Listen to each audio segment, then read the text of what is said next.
open, and can remind members that this meeting will be recorded and would ask members to note all mobile phones must be switched off as they interfere with the recording. Also, can I remind members where appropriate through the meeting to declare an interest. Issues, just apologies. I have an apology from Jonathan Craig, who is unfortunately unable to be with us. A couple of issues in relation to the Chair's business that I want to go through so that we will get these things tidied up for the next few weeks before we go to the first departmental briefing. Obviously, the first thing, members, I think, which is of absolute urgency and importance, is the issue of teacher redundancies. And at page 339 of the pack, you'll see a correspondence from the department in relation to this issue. The position has clearly moved on from this. The Minister was indicating that some redundancies are definitely to be funded, whereas others appear to be awaiting the outcome of the June monitoring round. I have to say, members, I received a correspondence which I will read, which undoes all that the Minister told us yesterday in the House about this process being, it's not finalised. Let me read you what a person who's a teacher sent to me yesterday. I'm a teacher being forced out of a permanent job. I've just been given after 6 years of temporary work due to the Minister's mismanagement. Is this just a political game to him because it's my life he's messing with? That person has lost their job. And the reality for teachers in this scheme, despite all the figures that the Minister tried to give us yesterday, is a situation where there has been lives that have been, to say disrupted is being mild, have been thrown into disarray. I think this is another example of a total mismanagement by the Minister and the Department on this particular issue. I have a correspondence as well, members, and what I am suggesting that this committee works on this issue, and should it take us over the summer, I'll recall this committee as many times as necessary till we get a satisfactory resolution to this issue. We had an issue with payment in terms of nurses. We've had issues in terms of other problems where there has been clear maladministration. I think this one is scandalous in the way in which teachers have been treated. Correspondence from the Minister back in last year, and we were told, particularly in regards to the whole issue of contingency, our budgets, and the letter was dated the 28th of February 2013. All to deal with the issue of budgets, allocations for 12-13, 14-15. And that correspondence, the Minister said this. It goes back to an issue that I have raised repeatedly. I called it a slush fund. The Department calls it a contingency fund. In that letter of the 28th of February, the Minister said this. Funding has also been set aside to address any unforeseen pressures that may arise in the future. This is seen as good financial management. What I am calling today on the Minister to do is to use that money to urgently address the issue, to stop prevaricating on the issue of it's the June monitoring round, I don't have enough money, it's somebody else's responsibility.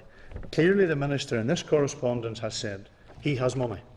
He told us, his officials told us last 2 weeks ago, or back in the end of May it was, when they came to deal with the June monitoring round, that they have a contingency fund. Remember the spat between me and the head of finance when I called it a slush fund, he called it a contingency fund. There's £29 million top sliced of the budgets that have gone to education and library boards. The Department has the money. I am today calling on the Minister to divvy up the money to immediately, not next week, not next month, by the end of today or tomorrow, have this issue resolved. Because I am tired of being told you've misread the situation, it's not as you see it, this is only a glitch, all of that. I think the way that teachers were treated in the Assembly yesterday, by being told to Mr Newton, I haven't time to write letters, I would far rather resolve the issue. I want letters of apology to these people because I think this has been shameful. And I'm sorry that I've taken this attitude this morning, but I feel when I get a text like that from a person whose life has been so decimated by this. And I'm sure other members have the same. I think it's time that we deal with this issue. And so I'm asking for this committee to agree that we write to the Minister urgently and get it to him as quickly as possible to instigate immediately the funds which he has set aside, according to his own letter of a year ago, set aside to address any unforeseen pressure. I can tell you this is an unforeseen pressure. Sean, and then Stephen and Joanne. Could I agree with the Chair's comments and say that, this matter has to be addressed basically today? I think we should be calling on, even we need an emergency meeting with department officials or whatever, whether it's today or tomorrow or whenever, but we can't wait any longer than that. People are really, really stressed out there. You have the case you mentioned, Chair. I have calls from people who have 34 and 37 years teaching. The retirement function's already organised. This is Wednesday. They're retiring on Friday. Totally stressed out or whatever. From a school management point of view, you have other speaking to a school principal yesterday who has a number of redundancies, who has made a number of people redundantly. She has no money to pay these people if she has to keep them on. It is, where does our teachers come into this at all? Where have the teachers been forgotten about completely? I think this is just a real travesty. We need to get department officials, if we have to go to Bangor for an urgent meeting of this committee or whatever, or wherever we have to go to, we need to get answers of this today or tomorrow. Ian? Chair, I totally concur with what Sean has said. This is shambolic, this situation we find ourselves in. I spoke to a school teacher this morning in my constituency who got a letter on Monday after 34 years of service, who was to retire this week and who has a function organised for tonight for colleagues to send her off. This teacher has received presents, has gone out for coffee with pupils, former pupils, and to say the least is totally embarrassed as the situation she now finds herself in. And this isn't how we value our school teachers. And I agree with what has been said. We need a resolution of this week. So do. Principals don't know where they stand in relation to redundancies, and people are left hanging out there. There is a human aspect to this, and quite honestly, it's deplorable and shameful on the behalf of the department. I think too the issue, the Minister's statement said no final decision on teacher redundancies. Final decisions have been made in terms of those teachers. That's a real person. You sent me the text. That's not some fictitious person. That's a real person who's telling me, I don't have a job now. And remember, we also got a letter from the North Eastern Education Library Board on the issue, because we wrote in regards to the concerns that were raised with the budget and the consultative forum. And it was quite clear, this is how the managing authorities view the issue. Each and every year, individual schools have to adjust their teaching and staff complement in line with their budgetary position and their pupil enrolment. Consequently, a school experiencing a decline in pupil numbers and by definition a fall in income is unable to sustain the long-term complement of staff it may have previously employed, in which case it may have to declare staffing and particular teaching costs redundant. I have a school in my constituency that, as a result of this, will next year go from a situation where it had a surplus, we're going to a deficit of over £100,000. That has put that school now into a position where, under the Sustainable Schools policy, it is financially inviable. That school then is now put on another hit list. Why? Not because of the decision that they made, but because of the mismanagement of a process by the Minister and by the Department. And I think that has to be brought to an end. Joanne. Chair, I totally agree, and like Sean, I think this needs to be resolved today.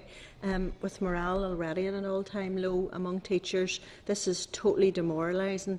And like other members here, I certainly have teachers that have contacted me, phone calls, emails, even as far as private messages on Facebook, and they're in desperation, and as Mr Mutter said, left embarrassed, due to retire and don't know where to turn.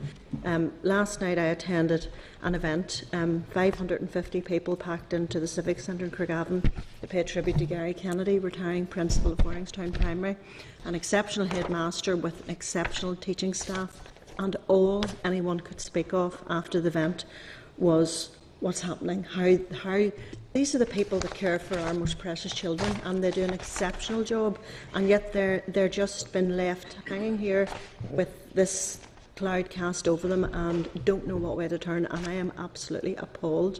And like others, we need to act, and we need to act now. Trevor? Just to agree with others, Chairman, that this seems to be an incredible situation where all the preparations have been made to let people go and then to be told at the last minute that they can't.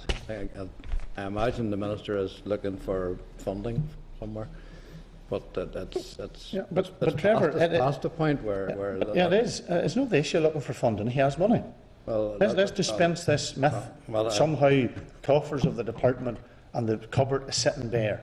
yeah, and That letter. yeah. So either the Minister told us something which wasn't true, or Trevor Connolly's head of finance last week, or the 28th of May, whenever it was, told us something that wasn't. They have a contingency fund, Yeah. slush fund, Yeah. money for a rainy day. Yes. This is a day when it's pouring. Yes, I know that. Needs to be addressed. I'm not disagreeing with you, Chairman, but when I say he's looking for funding from somewhere, that somewhere could include from within his own department, obviously. That's a question of use of money, but you can't treat people like this. There's a human side to this which is just But I see what's happening. unacceptable. Yeah, I see what's happening. There's an attempt to shift the blame to the gin monitoring round. There's a smoke screen being put up. There's a diversionary tactic being used. This has nothing to do with the gin monitoring round. It's nothing to do with an application in the gin monitoring round for additional money. This has to do with mismanagement of a process within the Minister's own department, which has led teachers to be in this position. There's nobody else or no other department to blame, and I won't endorse any other diversionary tactic. I want to see what action is going to be taken within the discretion, within the contingency fund the department has to address the need of these teachers. And we need an answer from the department before the end of today, or we will recall this committee, should it be tomorrow or Friday or Monday, to see how we're going to get this issue. I'm meeting this afternoon, the Chief Executive of my own board, to discuss this issue, particularly in relation to the schools that now I am worried about in my constituency, that are now going to be placed in a various position whereby they have now had to take measures where they were being prudent, financial management, 3-year plans, all of that in place. The whole thing is torn up, thrown out. They don't know the complement of teachers now they'll have come the 1st of September. They've had to make all sorts of different arrangements. Why? Because of the way that this has been mismanaged. So the committee agreed that we'd write urgently asking the Minister to use the contingency fund to address the financial issue that needs to address the 28, the number of staff the Minister gave us in the House, but whatever the number was, the total application was 166 applications and £6 million was in the pot. That was what we were told at the time whenever we corresponded in relation to this. Sean. We owe it to our teachers and we owe it to our schools. But is there anything quicker than writing? That if we have to take a comfort break for 5 minutes or whatever to the necessary call, the department are probably listening to us anyhow. But is there any way we can get this message from this committee that we need a resolution of this today? Let's endeavour. Do you want to take? Well, I certainly can, Chair, but I'll have it done today. Well, we have it done today and try and get back before the end of the committee. Will that do? Before the committee ends. Okay? Yeah. Right, okay. Thank you. Okay. The other issue, just in relation to this, members, is I understand as well the teachers' pension, the teachers' pay of the 1% still hasn't been paid. I want clarity from the department where are we at in relation to teachers' pay. You know, the 1%. Yes. Well, I just yes, okay.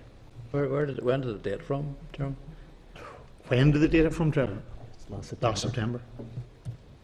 It was to be in the August salaries. So I want to just check if we're still on target in relation to that issue. New protocol for school bills. The Minister announced the new protocol for capital works yesterday, and I suggest that we'd seek a briefing at some stage from the department on the issue, and we also seek clarification as to whether the needs model has been changed in line with the new guidance to officials on the Article 64 of the 89 Order, which has exercised a lot of people's minds over the last few weeks. Okay, agreed. The other issue, remember, it's CBI previously agreed on behalf of the committee. I met with Nigel Smith and David Fry on the CBI to discuss their first steps report. The report raises issues around how well education systems meet the needs of employers. CBI plan to publish a follow-up report specific to Northern Ireland in the autumn. I would suggest that we would ask the clerk to draft a high-level submission on the CBI report, which we consider at our meeting next week. Agreed? Also, that we would ask CBI to come and brief the committee on their final report sometime in the autumn. Okay. Yes, the freedom of information. It's the usual practice in the committee that if the committee is content to delegate the authority to the chair and the deputy chair in respect of the release of committee papers sought under FOI request during the summer recess. Thank you. Yeah.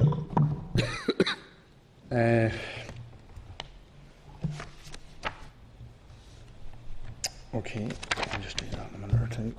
A couple of other things, members, that are I'm sure you saw up at the front of the chamber, or the front of the House, the Assembly. I think it was Tuesday, Monday, Tuesday, whatever it was. Buddy Up, the whole school community resource for sharing and education.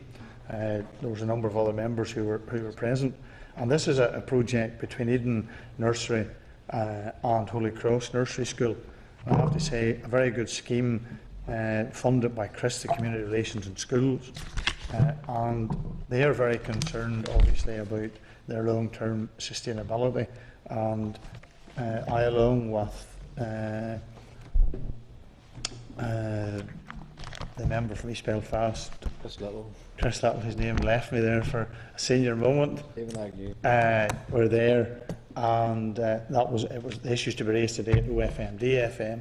I also undertook that I would raise the issue at this committee in terms of ensuring that a project, and I have to say I was very impressed by the two communities that came up, the bodies between the teachers, the bodies between the pupils. It was a very impressive site, and I have to say I was delighted to be able to meet them and have a discussion with them. So if we can maybe get an update from the department in relation to how it views this programme in terms of the community relations in school in Eden Derry and Holy Cross Nurseries. Eden Derry, it says in the front of this. Yes, this is in the Shankill. Is that right? Yep. All right. The other event that was. We look at that? No. But if you want to look at that, you're more welcome to see it. The other issue is some members attended. The minister was there and was very supportive on Friday, and I was there in the morning of the Centennial event, the Big Bang event, which took place in the Odyssey. Again, very good, very well attended, good event. I think if members are happy, we should look at doing something that would recognise those schools that were successful at the Big Bang event. It all ties in with the STEM subjects. It ties in with so many of the core elements of the education provision that I think are essential in our schools. Very impressive. Members were invited to it. I attended and was very impressed by what I saw. So maybe if Peter would consider, if committee's happy, later on in the year we might have some event to recognise those schools that were successful. John? Just could I ask maybe the letters of congratulations sent to the winners, specifically one of them was St Coleman's College in Uri? Yes. In terms of the work, I don't know if that's a European or they've taken it to a different level. I had a school, Ballinamore Primary, in my own constituency, who for the third year running has won in one of the categories, and they've been very pleased by how, and they actually have they have a business model has come out of it all. I have to be careful what you say in relation to this. When I say this, I'll clarify. They're growing mushrooms, all right, but they are the edible kind, which do not cause you any harm, all right. So, it was very interesting to see how they brought the whole thing together in conjunction with a company actually in Lurgan that grows mushrooms, which was very interesting to see. Chairman, just before you go on from that, was there runners-up as well nominated? Yes, we would need to get from Centennial. What we'll do is we'll get the winners and runners-up.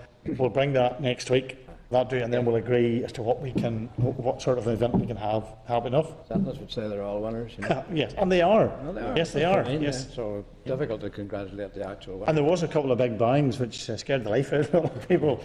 Some of the things that were going on. It really was. It was a very good event. The Minister, and this was raised, members in the House yesterday. You remember there was a point of order in relation to a discrepancy between what the Minister said on Monday and what he said on Tuesday around the amount of money available for capital. It was 180 million roughly on Monday, and that was 170 million on Tuesday. When the point of order was raised, some people thought that it was somebody being mischievous by my colleague. It wasn't. It was a genuine clarification. The Minister then kindly clarified, and he made reference to the fact that the differential of 10 million was to do with a legal issue. My understanding now is that that legal issue has to do with a current court case. You may know that a judicial review and a hearing was subsequently granted in terms of Newton Breda. That has been in court yesterday and the day previous for 2 days. So there are issues that would seem to be related to that. We'll have to wait to see what the outcome of the case is, and if we could ask the Department to clarify that it is in relation to that issue, or is it another matter. We just need clarity as to whether the 10 million is in regards. So the 10 million has been taken out of the capital announcement because of, in quotes, a legal issue, which I understand may be in relation to the ongoing judicial review in relation to Newton Breda, and we wait with for the outcome of that legal decision. And finally, members, there are two other things I just like, so that we put these into the system and we know where we're going over the summer, where we're at with the SEN review, an update in terms of special education leads, just where we're at with that, and also the teacher health and well-being, because I met with some of the unions this week, and it seems as though that issue still remains unresolved, and if we can get an update from the department in regards to the teacher health and well-being, which has been ongoing for a number of years. Chair, the committee has sought a briefing on that in the next session, so you're going to be hearing from RTU and the pilot study, which members are familiar with, but yes, the committee's also agreed to seek an update on the PHAW. Yes. No, I'm talking about pupils. Yes. I beg your pardon. Yes, I'm talking those about are two something different things. You're Yes. quite right, Chair. I beg your pardon. So this was initiated way back a number of years ago, and it was a teacher health and well-being scheme, and there was a report. Yes, there was a PAWC report. So just an update in regards to that. Well-being's not good. There's that many of these reports and reviews, and it can be difficult sometimes to keep them all on the radar. Draft minutes then, members, of the meeting of the 18th of June at our pages 69 of the pack, and can I thank the staff for organising last week's meeting, and also I think we should send a letter, probably as common practice anyway, to everybody involved in having us in Enniskillen. It's a lovely day, and I think we all thoroughly enjoyed the opportunity to have the discussion. Members, before we move on to matters arising, can I just thank Joanne for her services to the Education Committee. I understand that she's being replaced by Sandra Overend, and can I just thank her for the contribution that she made to the committee, and wish her well in whatever other department or Health spokesperson and agriculture spokesperson. All right, very good. So, so you're placing somebody who does that? Roy Beggs will be with me in health, but I'll be the spokesperson. Okay. And this continues agriculture spokesperson. Okay. So we wish you well, and we look forward to Sandra, who'll come to join us on the Education Committee. Okay. Thank you. Thank you. Thanks, Chair. Matters arising. During the informal meeting with parents and pupils at the Fermanagh Trust last week, a pupil from St Martin's Primary School, Garrison, in the Erin West Learning Community,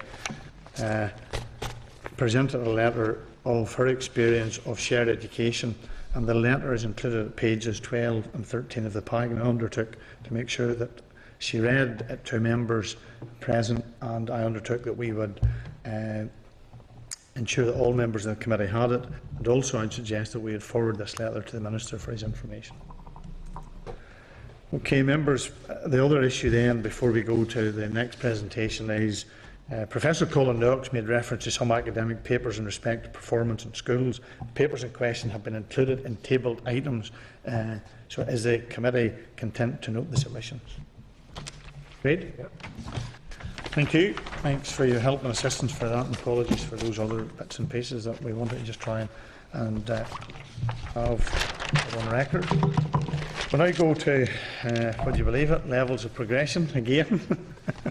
The clerk's cover note is at pages 22 to 31, and you'll find recent correspondence from the Department in response to the concern raised by the principal or the principals in the SELB area, GTCNI submission rising to the challenge, and we will have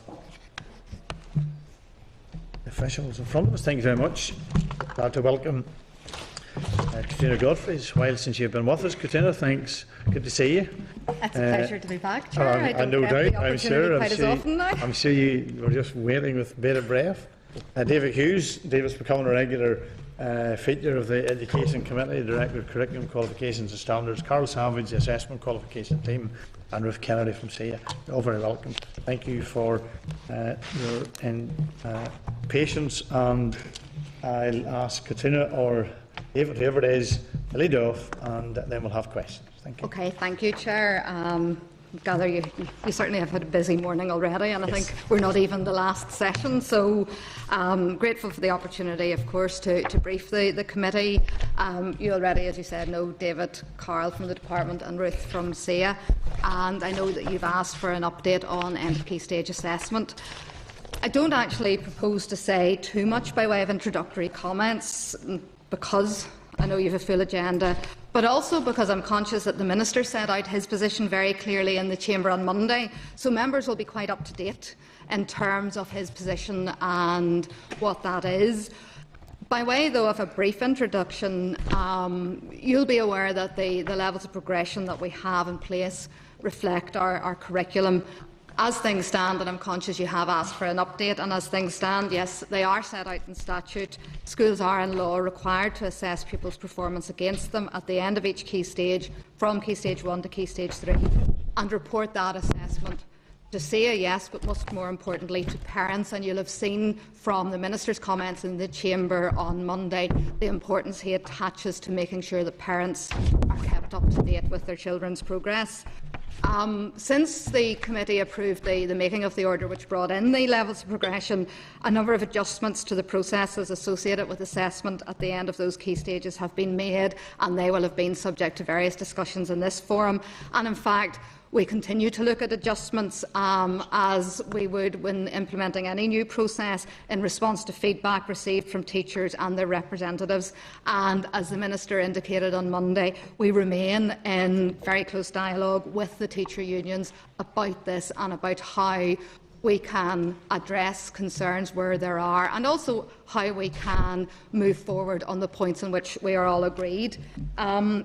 As I've said, the Minister did put his position out there very clearly. There is a duty on us to make sure that we have an assessment system in place, and he believes there is a way to make the system we have in place work, and there is a way to deal with the genuine concerns expressed by teachers. The Minister also stressed very clearly the importance of ensuring that parents are involved and informed, and that they receive the information about their children's progress to which they are legally entitled. So in summing up, Chair, my Minister's focus is on doing what he is absolutely convinced is right for our education system, what's right for parents and what's right for children. I don't doubt that the committee will want to probe us further on why that is our position, but it's probably better if we let you ask us the questions that you have. Thank you, Katrina. I think in reflection, if we were to be asked now to make the statutory rule, I think that the committee would take a less than favourable attitude. I think that we endeavoured as a committee to try and be helpful. We endeavoured to try and I give David his place was helpful in terms of the changes that were made. However, I think following from the vote that was held in the House this week, is quite clear the majority of the members in the House do not believe that what we have currently is fit for purpose. The programme for government contained targets for improving the numeracy and literacy at Key Stage 2 and 3 in 14-15. The baselining of the of the attainment was to be undertaken in the summer of 13. But owing to the problems with the levels of progression and the related industrial action, this didn't happen. So what are the key stage 2 and 3 literacy and numeracy attainment targets? The targets, Chair, that are in the programme for government clearly relate to end of compulsory schooling, which is GCSE level. We have said that we would not, in the first couple of years' implementation, set targets for a number of very good reasons, one of which you've alluded to is because we're bringing in a new system. Importantly, the focus on knowledge and skills as contained in the levels of progression actually requires a more challenging level of performance than was the case in the old system. So we didn't want to be setting targets until the baselining that you've talked about has been done. But we do continue to have long-term targets for children's numeracy and literacy progress at the end of each key stage, and they remain as published in Count, Read, Succeed, the Literacy and Numeracy Strategy.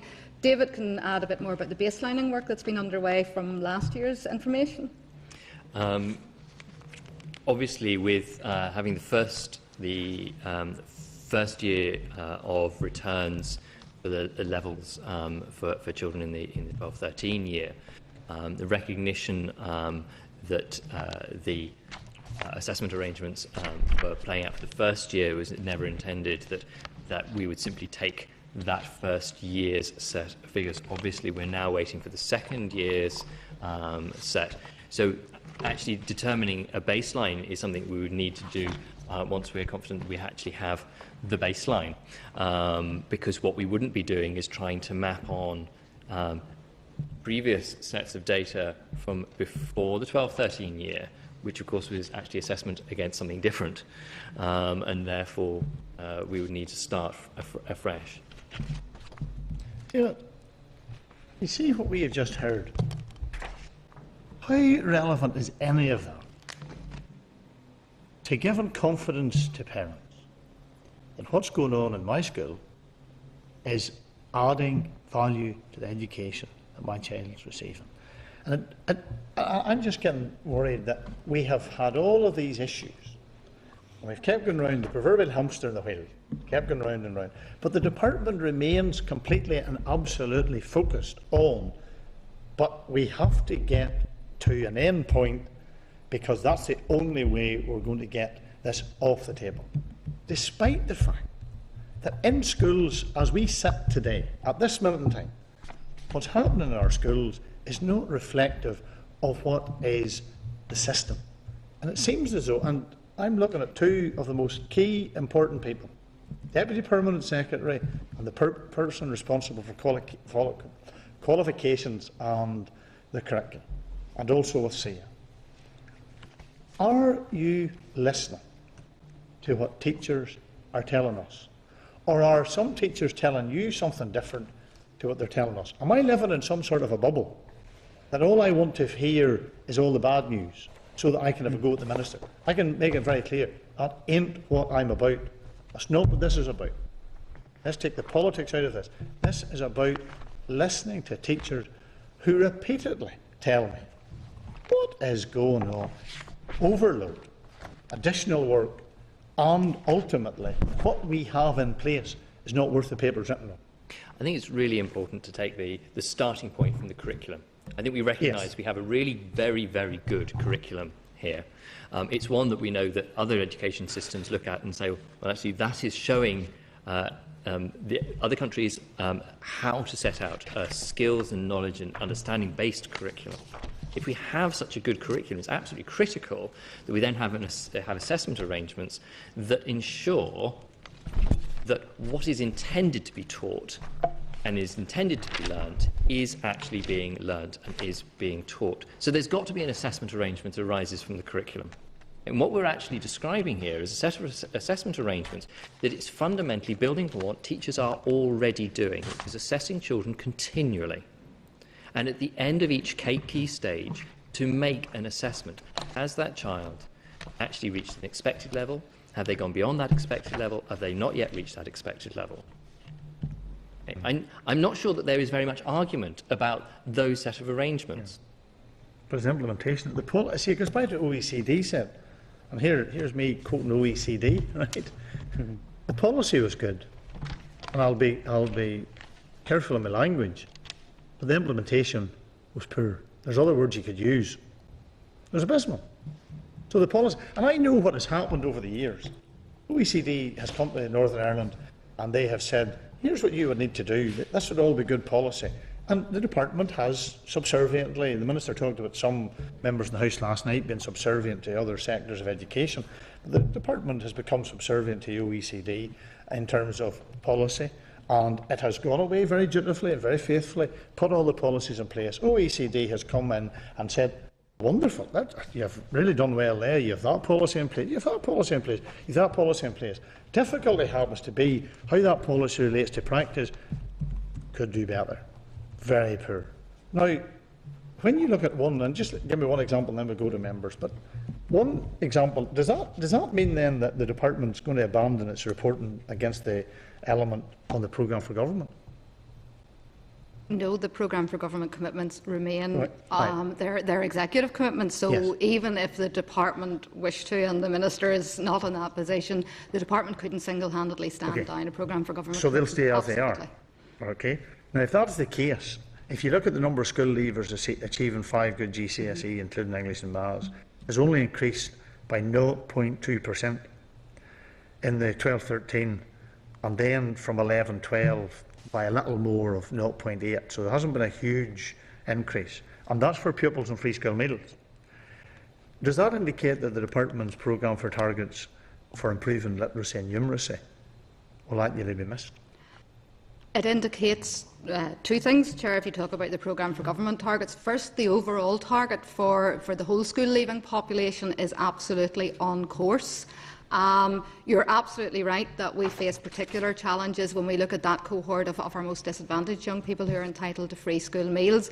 There, I think actually it was 0.8% of an increase. We went up from 34.1 to 34.9. You will know that the programme for government target was much, much more ambitious than that. It took us to, in a couple of years' time, 49%. It remains the Minister's view that that target of 49% in any good education system anywhere in the world should be an attainable target. Other countries achieve much better for their most disadvantaged pupils. We are not on course for that particular element of the programme for government target, but we are taking a number of steps and putting in place a number of actions, including through support from the executive in things like the Delivering Social Change signature project for literacy and numeracy, to make more ground over the next couple of years in that target, because it is not a good position for any of us to say that we are content that 2/3 of our most disadvantaged children are not achieving at the level we would all like to see at the end of compulsory schooling. So that is the position, and I think the committee has asked for a session maybe early in the autumn on all of the programme for government commitments, and we'll be able to take you through that fuller. Okay. On the overall target, we are absolutely on track. I think we might be slightly ahead of target. It's slightly ahead, and I think it's worth also making the observation that the rate of progress, the rate of improvement within the free school meal entitled cohort is actually increasing and is going faster than the overall rate of improvement. So that kind of focus seems to be paying off. Let me just ask, I just one other question I want to ask Ruth in terms of SIA. In September of 13, the department along with SIA changed the moderation and the submission timings for the levels of progression. But aligned to that and at the same time, GTC-NI reported that most schools thought the levels were of no value in planning pupil intervention or providing parental feedback or assessing the value added by schools. And in the survey, despite all the issues that we've had about, being private and all of that, their survey indicated 1/5 of the respondents that the levels themselves are simply not reliable. Given that experience that we'd had previously with computer-based assessment, which SIA was involved in, why did SIA not challenge the schools during the shadow year in terms of this issue? And why did they not pick up that there was a particular problem? And so that we just ended up pushing the problem further and further down the line. until we're at this point in time where nobody, I think, other than the department who still remain wedded to it subserviently, that this is it's all going well. We're all agreed on the principles, but really the whole thing's all going well. But it's not in reality. It's a total shambles. I think 2 points to pick up on. You were referring to the levels, the purpose for learning and teaching, Yes. and certainly in engagement that we have with teachers and with principals. Those who are looking at the broader concerns around the levels, when we have asked, in terms of the levels as a framework for reference for teachers for learning and teaching, are those of use in the classroom? And they have agreed that that is the case. In terms of them as a framework for teachers for professional engagement and internal standardisation, that dialogue between teachers about what you look for when you are assessing pupils, about that, are they of value? And the response has been yes. And certainly in terms of our own evaluations, that has been the strong message coming through. The use in the classroom, internal standardisation, those are of value. And so I want to acknowledge that. We do acknowledge that there is a challenge in terms of communication with parents and meaningfulness of parents. We have been aiming to address that, because part of the feedback from Shadow Year and continuously is about how this is communicated to parents. So we have looked at communications around leaflets, etc., but we acknowledge that that is still an area that needs attention and a way to go. Ruth, do you concur with the view that was alluded to in the House that the practice, the way that this is all now worked out around moderation and where this all ultimately goes, is that one school is being set against another, and schools become very precious about this process, and they're worried about this process because it is creating another competitive element to the system, rather than this being about individual schools and the individual board of governors and the principal and the senior management of the team knowing where's pupil A, where's pupil B, without any reference to what's going on in any other school, because the board of governors of that school are only responsible for those children. What happens in another school is the business of another board of governors. So how do you recognise that as a problem? Because clearly, we have now created, ironically, the department has created a testing regime within primary schools that sets schools for failure. And we're told on another testing model, you're not allowed to do that because that's immoral, that's educationally unsound. Why are we not? I mean, I don't do it in one test. We do it, we do it over a period of time in primary schools, and they're not tests, they're assessments. We'll get the terminology right? They're assessments. How is that adding to the learning experience of our pupils? If I can kick off, and then I'll hand over to Ruth. But yes, Chair, you do put your finger on one of the big challenges we have with this, because actually, as Ruth has indicated, the levels of progression set out a series of knowledge and skills that we want pupils to be able to demonstrate. There is general agreement, whether it's, as Ruth says, in the classroom or the school, or if you, and I know you were talking about it earlier, if you talk to people in business and industry, they set out the sorts of things that generally we agree are good things for children to be taught and to learn how to do in school. So there is, I would contend, a huge amount of agreement on that. And in fact, if you look at the sort of things that other countries set, they are very, very, very similar to ours. So you look at the sorts of things that good, high-performing systems expect their kids to know and be able to do. We are no different in our sets of expectations, and importantly in having and setting out very transparently that set of expectations. So that's not the issue. But you do touch on something which clearly is an issue, and it is how the information is used by other schools. And one of the things, I was sitting with a principal the other week, and they were showing me how they had assessed, how they had levelled, talking knowledgeably about every one of the children in that school in P4 and P7, the levels, how they could defend them and explain them.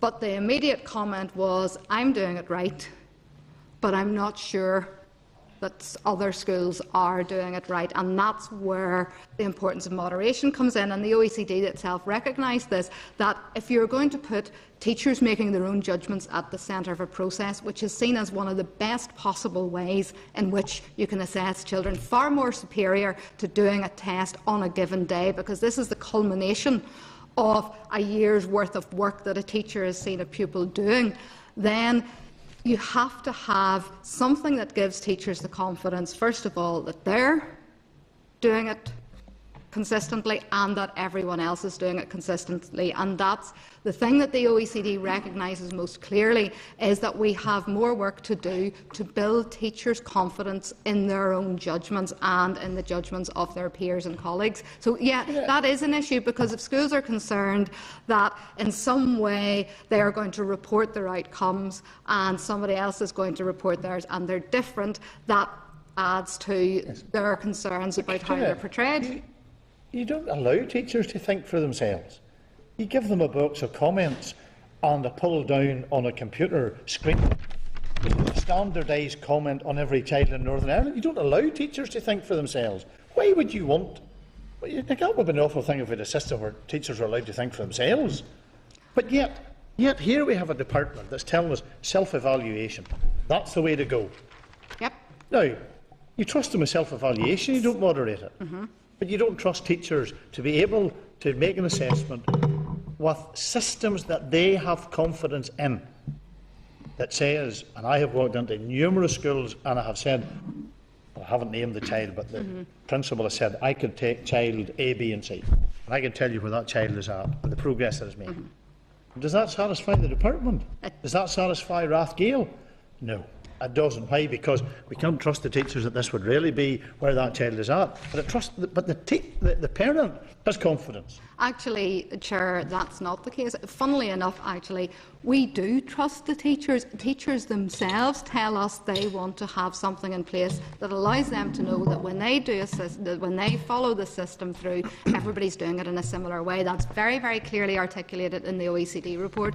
It comes out very clearly in the work that Ruth talks about internal standardisation. And I don't recognise, and Ruth might want to say, the fact that we require them to use a bank of comments. Yes, sorry, just for information, there is software that is available to schools to aid them in end of year reporting, and that may include comment banks that are there for schools to choose to use. However, I would state very, very strongly that it's there as a tool for schools. What we would be encouraging is that if a teacher is reporting to a parent, that they are giving information to that parent about the child based on their own professional judgment, about the child's areas of strength, the progression that the child has made, any areas for future development, and that absolutely that should not just be a drop-down comment box. That should be based on the teacher's own professional opinion, but it's informed by the framework, and the framework that they have been using.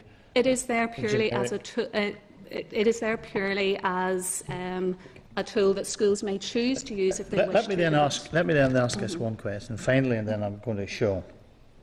ETI has been defended by the department, despite this committee's report, and raised serious issues and concerns.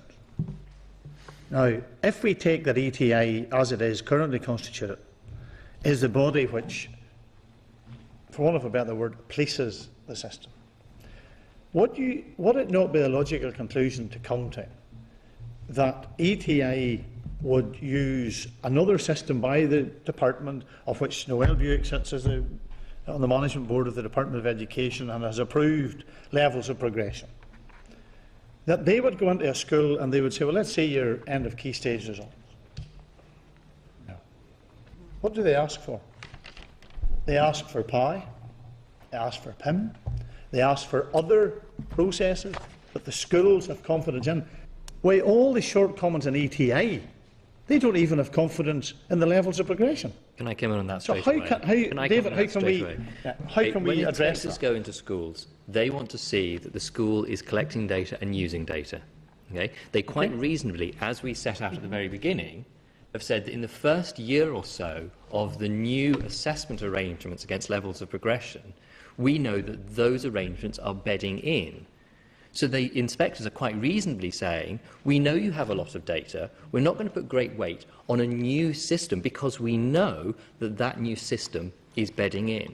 I think it's perfectly reasonable. I think we would actually be attacked if we'd heard that the inspectorate was going in and saying, right, all we want to see is your end of key stage assessment data. Okay, you've only done it the once. We only want to see that. I don't think anyone could stand over that position. Inspectors want to see that schools are using data of all sorts of kinds, collected in different ways, in order to inform their school improvement process. Sean? And just following on from that, David, end of key stage assessment has been here for a long time. One time recently when we had ETI here, they said end of key stage assessment, it was a crude measure. Quote, crude measure. You don't think it's a crude measure? I think which assessment is it you're talking about? You're talking about the way the teachers use the levels of progression, the framework of the levels, in order to inform their teaching, in order to make a summative judgment at the end. I'm talking about the end of what appears in the table where your school sits in terms of key stage assessment. I think that's a key point, Sean, and the Chair touched on that earlier on. There are different purposes here, and you'll be very familiar with them, as a framework for the curriculum, as a set of can-do statements that we expect children well taught through the curriculum to be able to do, know and apply. There are relatively few issues with that, and as I say, they compare favourably with any other system in the world. It's a high-performing system. How you explain it to parents at a child's perspective is absolutely critically important. What can my child do? What can they do really well? What might they need help with? How, as a parent, can I help? But if you take any single indicator, and our position is very clear, that if you take any one single indicator on its own in isolation, that does not give a full picture of the work of a school. So yes, you're absolutely right in that sense, that if you take one measure, you cannot draw a conclusion about a school from that one measure. You need to look in a much more sophisticated manner at the work of the school, and that's one of the things that inspection does, because it doesn't rely on data. It relies actually on going in and looking what's happening in classrooms, talking to teachers, talking to school leaders, talking to parents, talking to governors. So any one measure on its own, which is why, for example, we don't have a position on publishing crude league tables, is not a good indicator of anything other. It is an indicator that might allow you to ask questions, but it does not draw a conclusion. But you don't need league tables because you have moderation, and every school up the road knows what's going on in every other school. You don't need league tables. You already have them. We don't need them, and even for key stage assessment, nor would we want them, and that's why we're actually undertaking work at the moment to look. And it's something that the teacher unions have asked us to do, that we're very happy to do, to look at a much wider range of a basket of indicators that brought together would give a much truer picture of a school, what a school does and how it improves teaching and learning and the outcomes for its pupils. Well, with respect, Katrina, and speaking also as a chair of the Board of Governors, to declare my interest in that, when you present tables like this here, and you see that my school has a yellow or a wee yellow box away down here somewhere, and my school is doing a really good job and whatever else. It's very hard to get that through to Board of Governors, what this means. And then particularly when you look at this data, I've just pulled one out here, which is end of key stage 2, level 4 in maths, and you see many schools have 100%. But all their children at the end of got 100% at level 4. Now, I've spent my life admittedly teaching in post-primary, but many of my primary colleagues, it's crazy. Yeah, that's for example, and we're talking about free school meals earlier. There is a school that has over 60% of free school meals. You'd say a significant level of education deprivation. A school got 100% of left.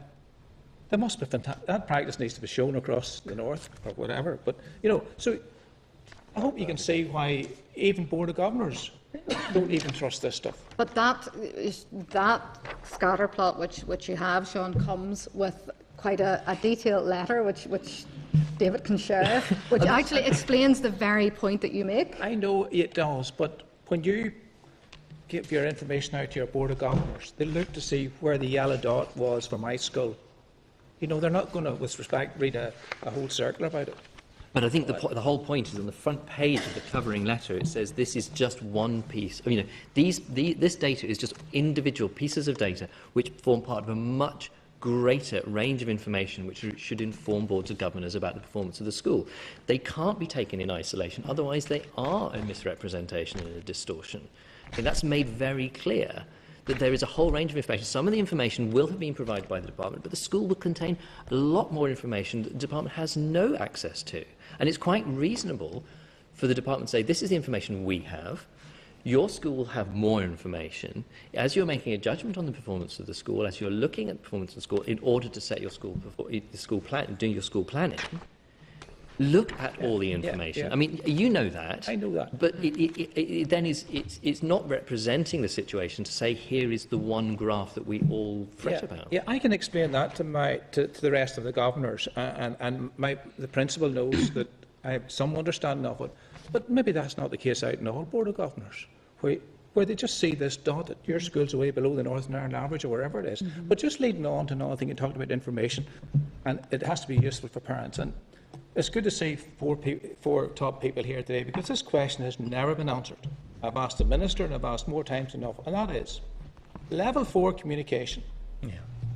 You could have a child that had 95 on a standardised score getting a level 4. You could have a child having 125 on a standardised score getting a level 4. How does that inform teaching and learning?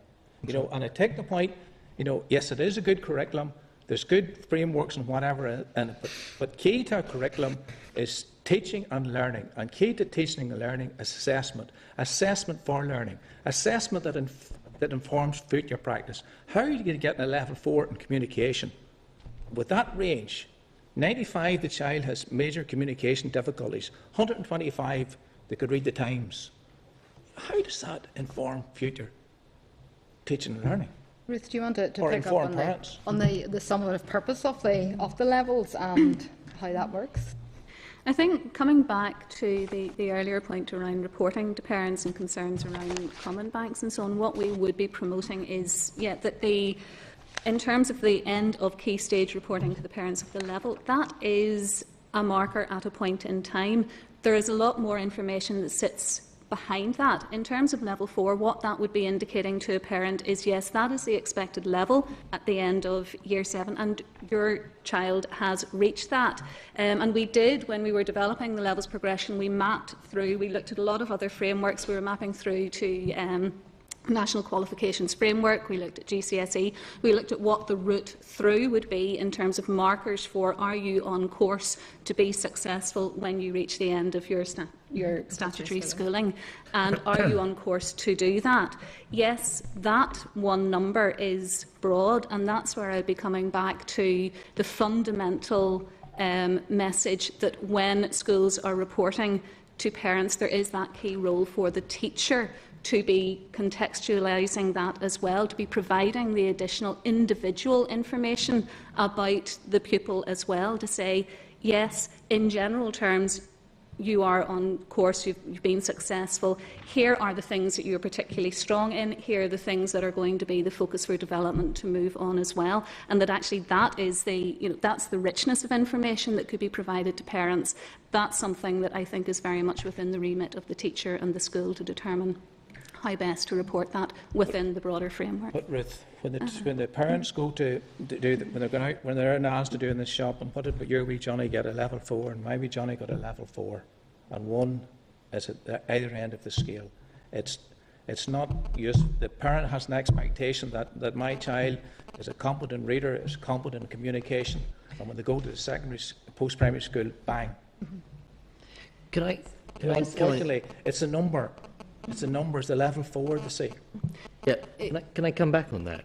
I think it's a real disadvantage to the child to think that the sum total of the teacher's attention and assessment has been boiled down to a number. And I don't think that number is intended to take the place of the teacher's assessment of that child's progress. That number is does cover a great range, but it is not the be-all and end-all of the assessment arrangements. The levels of progression are those big tables full of statements of what the child can do. And a parent wants to hear what their child can do, not whether their child is a number.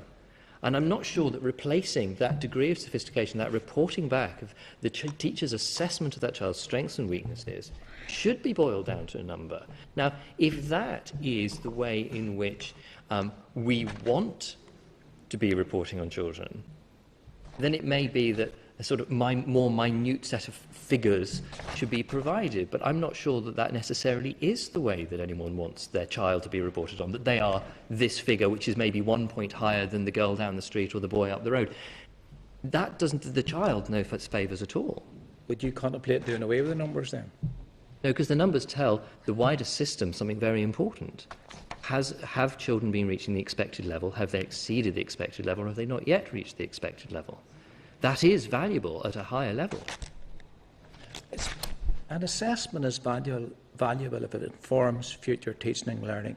If you know exactly what your child has at the end of Key Stage 2 in terms of whether it's their numeracy competence or their literacy or whatever else, then that's very useful when they go into post-primary school. But the only thing that the parents focus on is the level 4, whatever the level are. And I know you're making the point and you're standing up for levels. It just doesn't convince me. It doesn't convince the group of SELB parents that I met on this sort of thing. It doesn't. The practitioners. It doesn't convince them. There is a point in that, Sean, that certainly has been raised as to what additional steps we might take to help with the way in which the levels are reported. I mean, the number, these are deliberately quite broad because we use them across the system, because we have a set of statements that we want teachers to tell us that they're satisfied kids are able to do, and therefore we say, well, that's evidence of being at the expected level, that's evidence being a bit above, that's evidence of being a bit below. If there is a way in which we can build the wording around that, we have already said to colleagues in the teacher unions we are absolutely open to looking at that, because the key thing here is exactly, if we have these set of can-do statements which everybody is recognising, even internationally, are a real asset for any system to have, and others are looking at copying them, well then we need teachers, because they're best placed, they're far better placed looking at a child's work over the course of a year, and you know this, than even just a test done on a single Tuesday afternoon. So we need teachers to say, well, yes, that child, that group of children in my class, I've seen their work all year, I've talked to my colleagues who've seen them for the 2 years previously, I am absolutely satisfied that Johnny can do these things, I've seen him doing them consistently, therefore I can happily say that he's reached the expected level for the end of Key Stage 2. That's the main purpose, and then it's a case of how you translate that. And you're right, we've more work to do, and the Minister made this very clear on Monday, on how we make sure that parents know what information they're entitled to and get it in a format that means something to them. And if we have to build something to better wording to support the levels, I think that's something that we're entirely open to looking at, but it is from the perspective of making sure, as you say, that parents get information that they can understand, that they can look at things and say, well, I know that a level 4 in using maths at the end of P7, I know that means my child can do percentages, work out the cost of something when going shopping, work out a discount, deal with aspects of shape and space, look at telling the time, calculating durations, all of those things that are actually skills that aren't a page of sums, but a set of skills that you apply in everyday settings. So that I wouldn't lose that point, absolutely. I was just going to make, and that can show progression within a level. Not because we need that detail or we need to see that at system level, but the parent would find that useful and the teacher would find that useful in the classroom. But there's certainly a lot of work to do on that one. Do you want to just come in on that? No. Just one other point you made, Katrina, earlier. You talked about you would hope that all schools could get it right, or should get it right. Have you sufficient checks and balances in CCA to ensure that all schools are getting it right? Yeah. This has been one of the challenges, because to have those checks and balances in place does take you into the territory of moderation.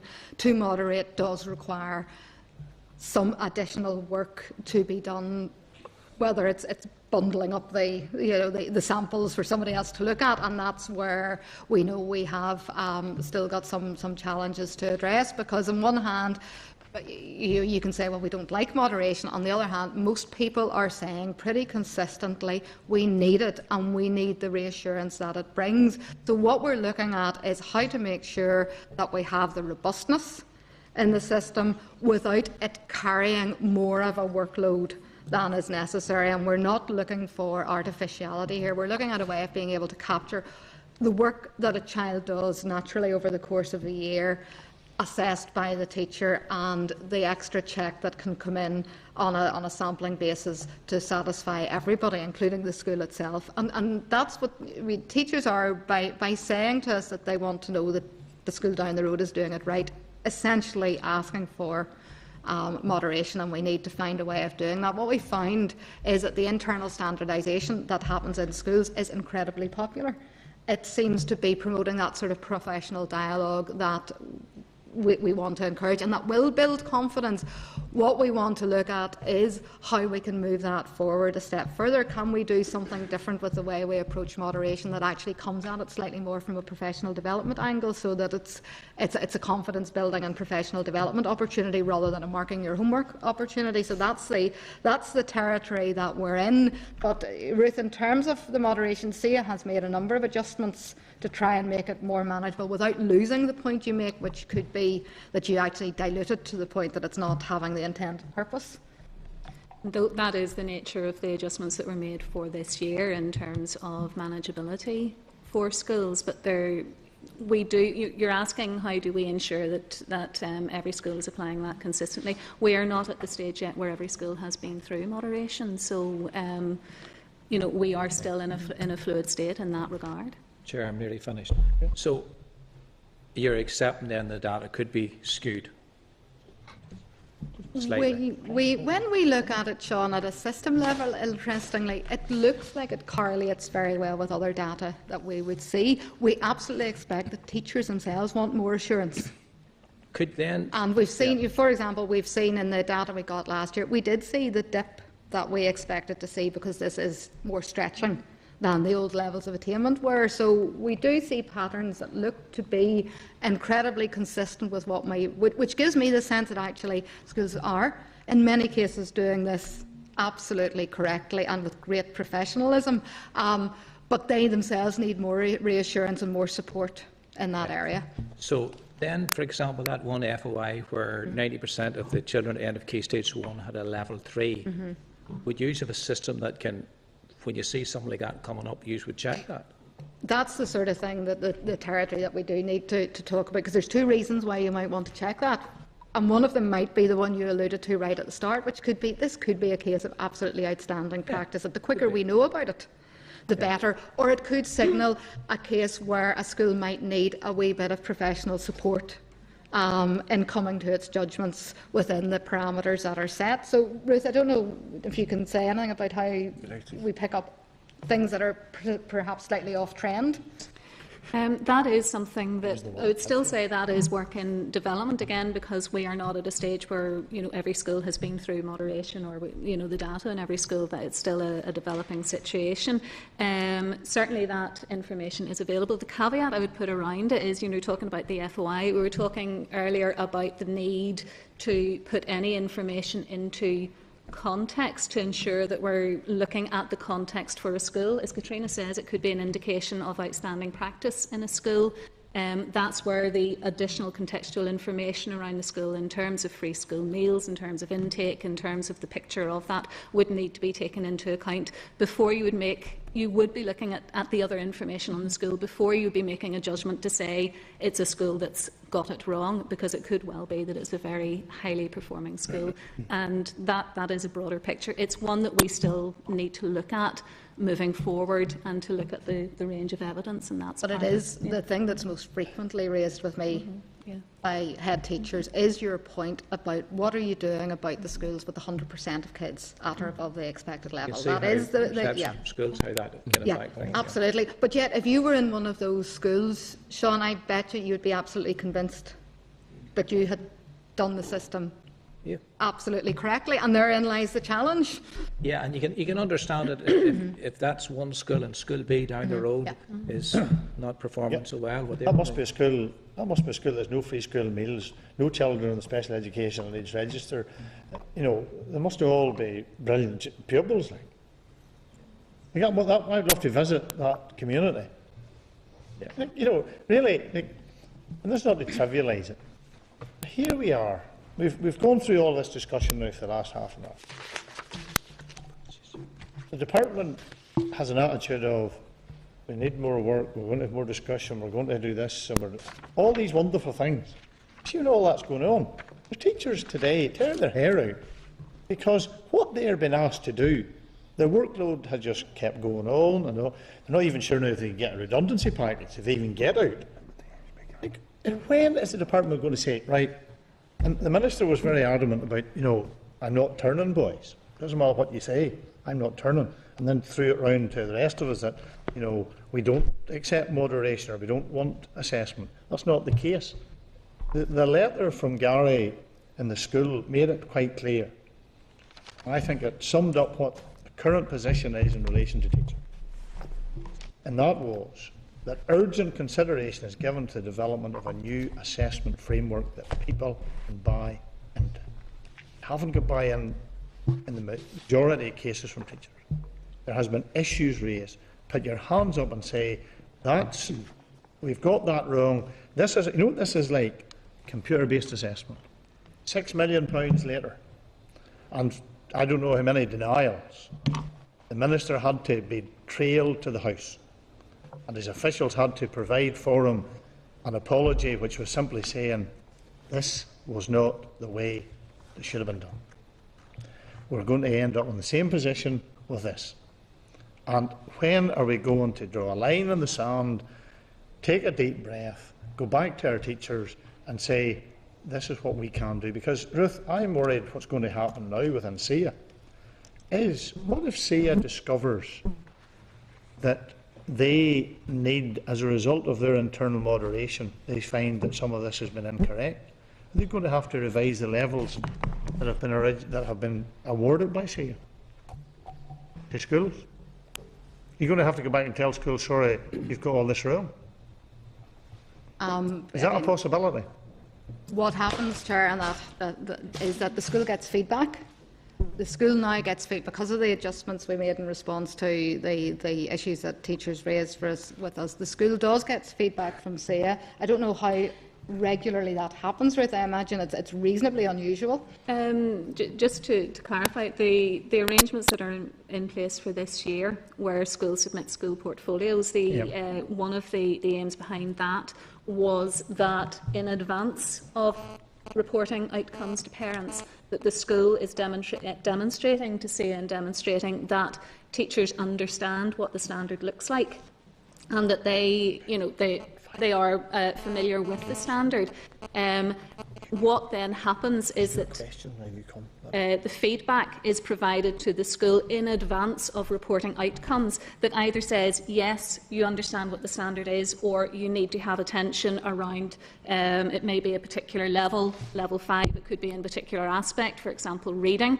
That is where this year what we have been doing with schools that were in that position is then following up with a school visit to talk through the submission, to explain the understanding that was there, to give them exemplification at the level as well, to ensure that that is feeding in to the judgments that are then made. So the idea is to try to give the feedback in advance of the school reporting the outcomes.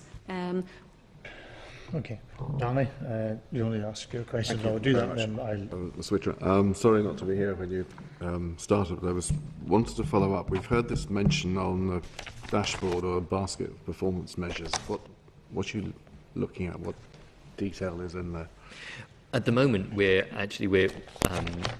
looking at quite what the range of data a school has and is able to produce, and how it informs forms an outside observer, or indeed the internal observers, about the performance of the school. And there's a whole range of information which is actually very informative about a school.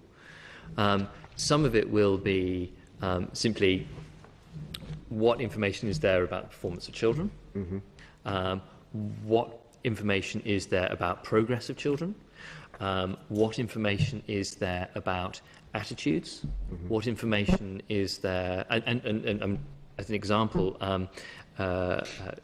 we know that there are ways of surveying.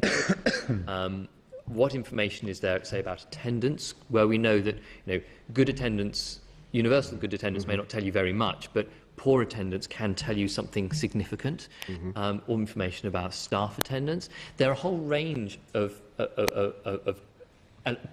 pieces of data which tell us about the school. We need to look at what is already available. It does raise the question, what isn't yet available? That would be very interesting. We're well aware that schools have an awful lot of assessment information, which, it's quite right, remains within the school. I mean, it's nobody else's business but the schools. And how then do we lay out that kind of data in such a way as to show the range of information, show the sophistication of interpretation, so that there is no, as it were, piece of lead data against which to create a league table, which we know is not a helpful way of going about things. This is work that's in progress. It's a work which has certainly not landed on any particular form. It hasn't settled by any means. But there are conversations going on, and there is work already going on that. Do those conversations include a sort of broad area of the schools themselves and the teachers? Do they include parents? Absolutely. I mean, we've already started to go out and see some of the good practice, and some of the learning communities, for instance, are doing some great work in value added, and as David said, their use of assessment data. So that's all part and parcel of this. The intention would be to broaden that out. As soon as we've kind of firmed this up. But absolutely, I mean, the intention is to see what schools use themselves and have a dialogue with them. It's not us coming up with a range of measures and then presenting it to them. And also, I suppose, Danny, that point that David makes about there is information that schools have themselves that I imagine they probably would not be desperately attracted to the system collecting more than it strictly needs. So, it is that, how do you get that balance right between consistency and the flexibility for a school to use extra information that it may have at its disposal, but that it probably doesn't see any need, and nor should it, to be reporting in to government, for example. Within that, then, there's a need for resources for Quebec things, so that they have more time to be able to gather the information and to be freer and to do it properly. And are you looking at that? And obviously at technology as well, and how that can assist. And I've talked myself to a number of schools about how the assessment manager programme actually is making life hugely easier for them in terms of the accessibility it gives them to data at an individual pupil level about their attendance, about patterns of attendance, about attainment, about behaviour, about the full range of things that if you were looking at a child, you wouldn't judge a child on one Friday spelling test outcome. You would look at the full range. It's exactly the same point. You look at a school in the context of the full range of information that you have about it, and you help the school use that information to draw conclusions itself as to where its strengths and areas for improvement are. And it goes back to the point that was made earlier about engagement with Board of Governors. I mean, the assessment managers, it's a very valuable tool to be able to present that, to enable those conversations that we were saying, you said might be difficult in some schools, but assessment manager is there for all schools to use. And it's a good facility to start that conversation. And adding to that data, I don't know whether the committee has had a chance to have a presentation, but looking at some of the work that SIA is doing at a slightly higher level, for example at GCSE, where take something like GCSE mathematics, for example, SIA can unpick and present, I think, for a school or at system level, how pupils have done by question in a GCSE maths paper, which is enormously helpful at 2 levels, because at a school system that allows you to see, well, were there topics that my kids struggled with more than would be the norm in other similar schools. At a system level, it also helps us see whether, for example, the pattern that we determined in PISA results, which shows that our children are much weaker on things like shape and space and maths, is that coming through in GCSE maths? What does that tell us about the sort of support that might need to be fed back into initial teacher education, the sort of resources that might need to be available for teachers? So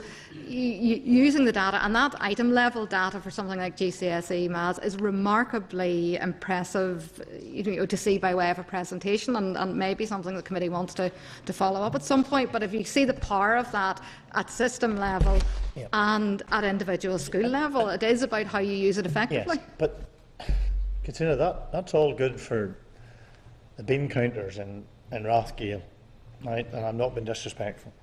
I respect the professionalism of the people that are in front of me, and in SIA, and in the department. I try to see this from a practical point of view of teachers I meet on a regular basis. To be honest, they do not want to extrapolate all these wonderful things that tell them all these great and good things that could be done. All they want is time, space, to be able to ensure that they are doing the very best for that pupil, and that there is a confidence that they have in the tools that they are using that's assisting their child's education. Maybe I live on a different planet, and maybe I try to make things too simple. But it seems as though as soon as you get a circular coming from the department, it makes it complicated. It has to report, it has to go here, it has to go there. And we conclude this by simply asking this. SIA is going to do moderation over the summer, and you'll have that concluded.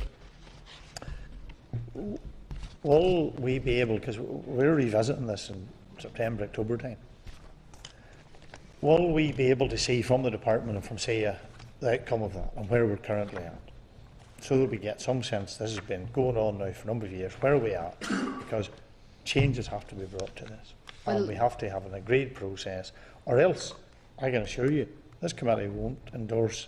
If there was another statutory rule or another request came forward from the department for us to put our hands up, my hand's not going up. I think, Chair, if I can go back, the point you make is absolutely no different from the point I was making. The example I was using was exactly with that case in point. And teachers have told us themselves that being able to access that level of information, what do they do with it? They use it to improve how they teach topics and how they support kids to do their very best. So actually we have exactly the same aims, and if I'm talking about item level data for mathematics and you're talking about teachers helping pupils to learn, we're talking about exactly the same thing. Right. It's not, this is not out in the theory, this is actually something that translates, and teachers have told us that it translates into, when you have a piece of information, it causes you to reflect on your practice, it causes you to reflect on how you've taken something forward, it causes you to look and say, I've clearly done that very well, or my pupils haven't grasped that as much as I would like, what do I do next? So you can't divorce the data from informing the practice in the classroom, because that's what a good teacher does, and that's how they use it. Where then does that leave us in terms of the current issue with industrial action? Because we have all of this and everybody's going to do A, B and C and all of that. So the teachers are saying, we're not doing any more. Now, is that going to force the hand of the department to actually sit down and get an agreed position? Because I have to say, I'm not, there's colleagues and friends here from the unions, and they know I've never been maybe a cheerleader for the unions, and we would have differences in issues. But I have to say, this issue, absolutely 100% right. And I think they've come to a point where they're saying, listen, we're not doing any more of this, because you're not listening. And I have to say, on this case, I think the teachers are absolutely right in the industrial action that they're taking. And is that going to force your hand to say, right, Education Committee, the Assembly, by a majority vote in the House, has said these need to come to an end. There needs to be a new process, which is agreed, which is manageable, which is educationally based. Now, so where does that leave us all 2 days before the end of school term, and how we're going to resolve it before the 1st of September? I think the position, Chair, is very clear. The Minister stated it very, very clearly in the Chamber on Monday. He said he had been engaged as have his officials, in detailed negotiations with teacher representatives. He absolutely believes that there is a way that we can make this arrangement work. There is actually a huge amount of agreement. We are talking about no disagreement on the sorts of things we all want kids to be able to know and do. Yeah. That's a given. There is actually, and this came out very strongly in the Chamber on Monday, there is no disagreement on the need for assessment. Every good system in the world has arrangements in place where it checks out the progress of kids in mother tongue, mathematics and maybe a few other areas at certain key stages. So we're no different than that, and we didn't detect any disagreement of that. And the other thing that we have, which is, we absolutely admit, unusual but considered the best possible practice, is rather than relying on contracting out the judgment on a pupil's performance, we have a system that uses teacher professional judgment, and that and the OECD mentioned it, that is considered a real strength. So the Minister's view is there is absolutely a way in which he will make this work, and there is absolutely a way in which he believes he will deal with the genuine concerns expressed by teachers. Those, he mentioned it in the House on Monday, those discussions continue. We are making progress, and he did say, I think on Monday at one point, he didn't want to say too much more about it, so I probably shouldn't say any more either. And he did say that to the Deputy Chair and myself in a pre-brief that we had, and I respect that in terms of that being the case. I want to satisfy myself that that is the case, and I want a resolution, not for me, but for so that I will have teachers who will have confidence. Yeah, let's begin to work. So, Sean, I think, did you want to make just some a very quick point comment and then? It's just a quick point on assessment manager. It goes back to my level 4. You know, and that child getting their level 4 in communication with that big range. When you come through to GCSE and they get a C in their English or whatever the grade,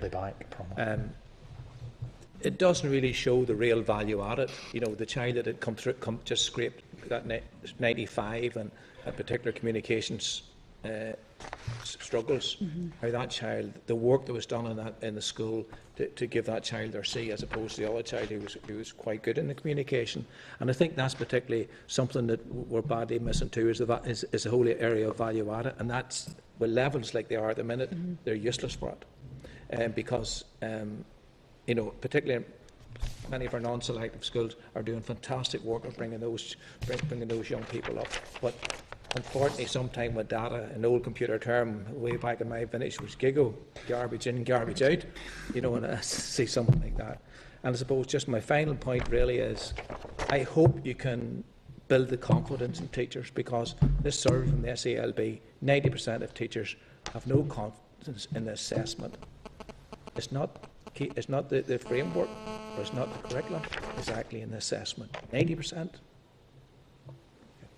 Okay. Did you want to pick up on just picking up on the progression? On assessment manager and value add? I mean, one thing that we do know, and that was my reaction earlier, we know that teachers and principals do value is having the sorts of tools like item level data, like assessment manager, that gives rich information. And one of the values of that is you are able to layer on different aspects like free school meals, SEN, attendance, to spot patterns in the analysis that's there. And one thing that we do know we have very positive feedback from schools on is, within assessment manager, the aspects that are there to build up pictures of value added and of progression within that. It's one that, with the levels of progression, we had been cautious about going down the route of, within assessment manager, to break it down into criteria, because we didn't want schools to feel that they had to be doing a tick box exercise. However, we do know, for example, within Q skills, which is the SEN lead up into the levels, which does give schools the facility to for individual pupils, against individual criteria, to build up a picture of that pupil, that has been very valuable, and that they really want to promote that. So again, it is an area, I think, for attention of building up the picture, but that is a school tool. It is not something that would be a requirement in terms of then feeding through to the system. It's what works best for the school. Thank you. Thanks, Chair. Okay, David, I think you're staying on, but Katrina, Ruth. Thank you very much. Thank you very much. Look forward to seeing you again. continued exchange on this issue. Okay, thank you. Members, I want to, before we go to the next presentation, I want to deal with an issue that we raised at the very beginning of the meeting, and that's to do with redundancies. Peter has drafted a letter which we will, with your approval, send to the department. You've now a copy of it in front of you. I'll read it to you. At this meeting on the 25th of June, the committee noted your recent statement in respect to the funding planned teacher redundancies. The committee agreed that I should write to you highlighting its concerns in respect of the unacceptable and continuing delays regarding teacher redundancies. The committee recognises that although the number of teachers affected is relatively low, consequences for individuals and schools are significant. The committee finds it remarkable and disappointing that the department chose to delay providing clarity to teachers in this regard until near the end of the school year. The committee also finds it highly questionable that despite the department maintaining a set-aside fund of around 29 million brackets to cover welfare reform delay costs, it is apparently unable to provide immediate certainty in respect of the funding of teacher redundancy. The committee therefore calls on you to immediately relocate funds from the set-aside fund to support the outstanding teacher redundancies. The committee strongly feels that this announcement should not be delayed until the resolution of the June monitoring round. The committee agrees that failing a satisfactory response to its request, it requires departmental officials to make themselves available immediately and at the committee's convenience in order to explain how this matter is to be resolved. Yeah, I'll put that to you. That's good. Chris? Thanks, Peter. You know, I no way I could agree to this. I think it's. I can accept that. Yeah, I think it's highly political, actually, to link welfare reform delay costs as well in there. Certainly couldn't agree to.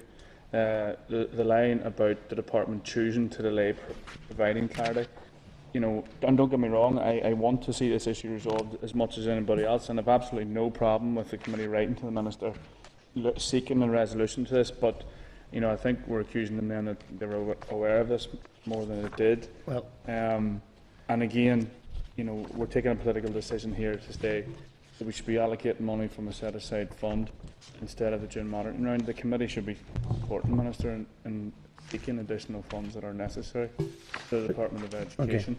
Okay. I accept you have to make those points. I will make this point. We did not top slice £29 million. The Minister did, and this committee has heard the reason for that was in relation to welfare reform. That was not a political political issue in terms of us introducing it in this letter. That's on the basis of what we've been told in this committee. So the money's there, and the issue is that there could be money taken and could be used. And I think, given the urgency of this, we need to see us supporting these teachers to get this issue resolved. I put the letter to the committee. Those in favour? Those against? Thank you. Okay, thank you. I'm going to ask Danny, I just have something I need to deal with, and I'm just going to ask Danny to come, and then David and Barry, are you going to come? Okay, thank you. I'll be back. You have to be away. And I have to be away in 10 minutes. Yeah, that'll do. I'll be wait a minute on. Okay.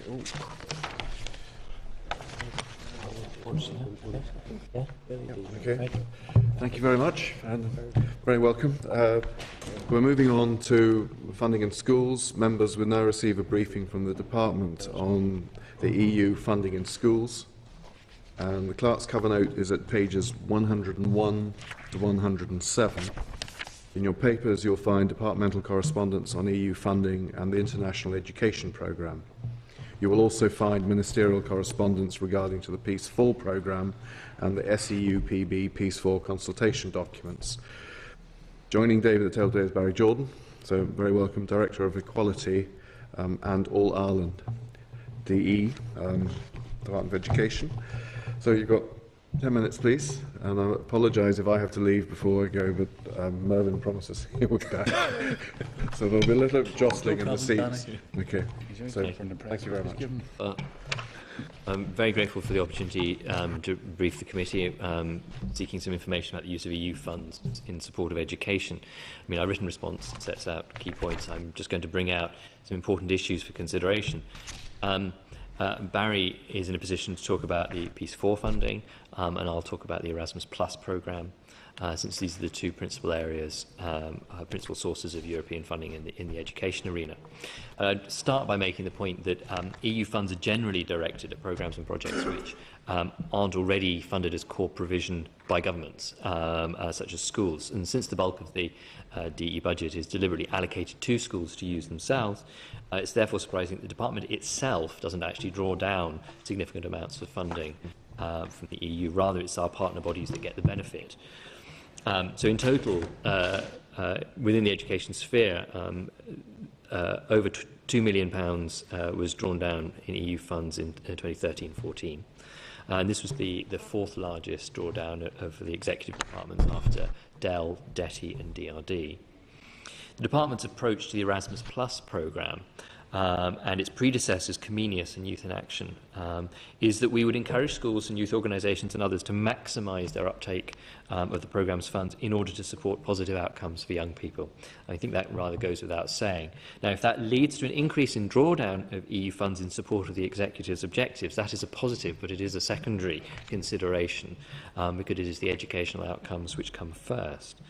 So the Department's letter to the committee sets out the ways in which the Erasmus Plus programme supports the curriculum and the educational attainment of our young people. I'm happy to expand on that in a number of ways. So I've taken the opportunity actually to visit a number of schools who have either an established international education programme or a developing one, largely to find out the reasons behind the school's involvement. And those reasons as given have been actually quite various. Although they have all been mixed. For some, it's primarily an invaluable element of teacher professional development to have staff enabled to visit schools in other member countries, learning from colleagues with different experiences and different challenges to be faced. In some areas, it's a direct support to classroom teaching. You can imagine the subject teachers who have an interest in international connections, in languages, in history, say, or politics. Other engagements are less obviously about the international dimension of the learning, but are a very interesting, very stimulating enrichment of some other aspect of the curriculum. That could be biology, it could be RE, it could be engineering, it could be financial awareness, it could be anything, really. I've heard a very persuasive case that encouraging international connections is a very useful tool to support the development of ICT skills, the amount of communication technology that is needed to maintain the partnership over a length of time. For some, it's simply about enriching the experience of children, some of whom might actually have quite limited horizons and may not have the opportunity to make the connections overseas that others do. And, of course, there are the skills, the personal capabilities and skills that young people should be developing as they grow up, which are part of the curriculum, and which can be almost hot-housed in some contexts where there is an international programme and there are connections and there are visits and so on. So all of these are perfectly valid reasons for using EU funds to support the work of the schools. I'd also just draw out a couple of illustrations of some of the case studies that you see in the literature around the Comenius programme in the past of quite unusual activities. There's a school in Glasgow that sent their caretaker under Comenius to a school in the Czech Republic. There's a school in Belfast who's used as a case study who their project actually involved learning with colleagues in Germany and Norway, I think, about practices of job recruitment and job seeking in those countries and how to get a job in a second language, which I thought was actually a very inspiring way to use that kind of resource. We've asked the British Council to do a little bit of number crunching about the schools that they're engaged with. Now, they've done that on the basis not just of the EU programmes, but of their other international programmes as well. They've come back, made it clear, the figures they've come back with, the majority of voluntary grammar schools, 68%, have some engagement with the British Council on international education.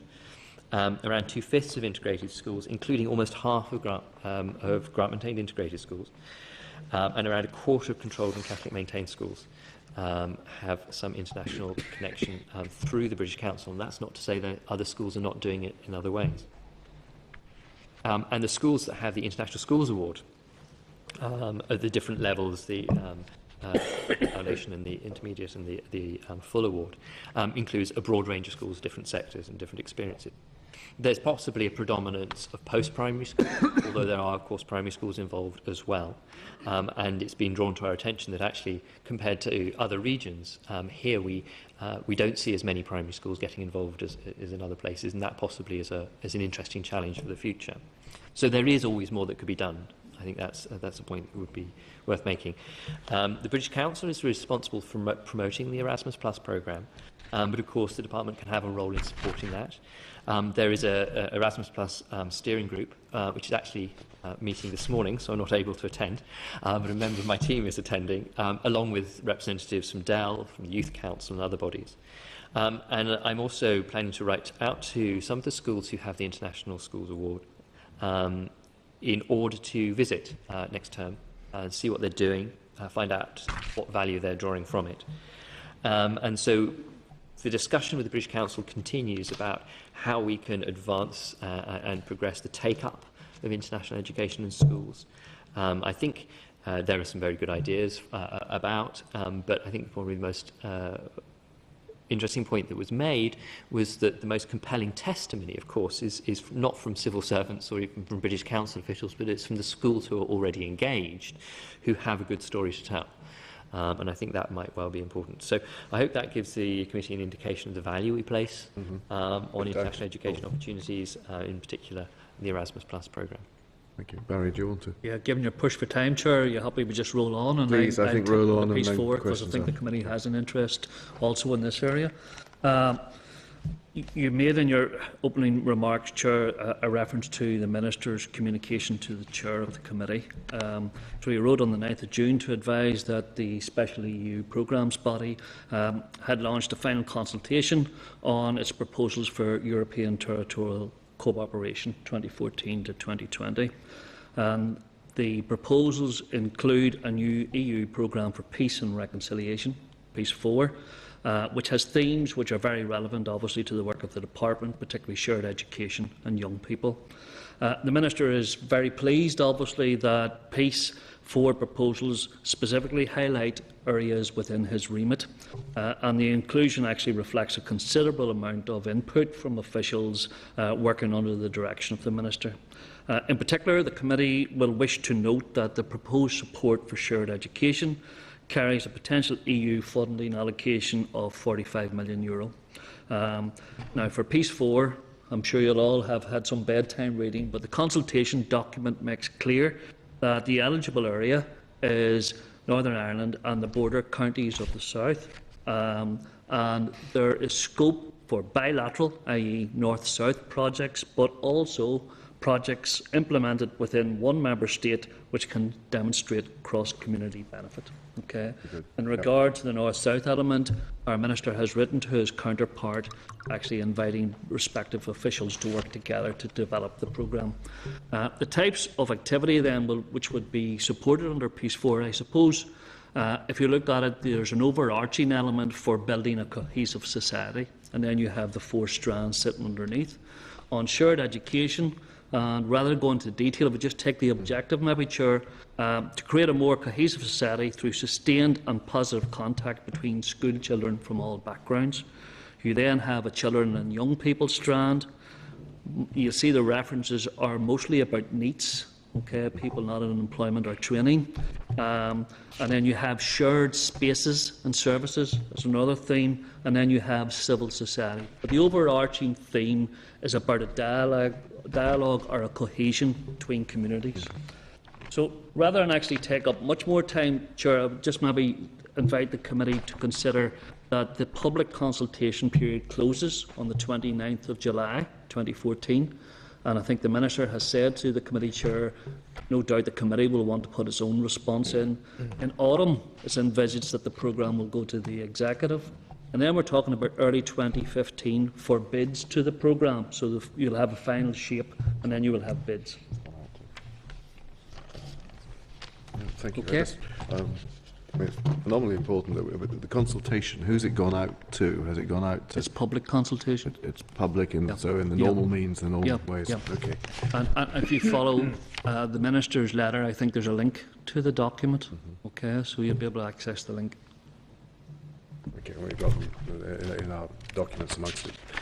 No, I think I mean, I think we all know how phenomenally important this is, both what you're both talking about.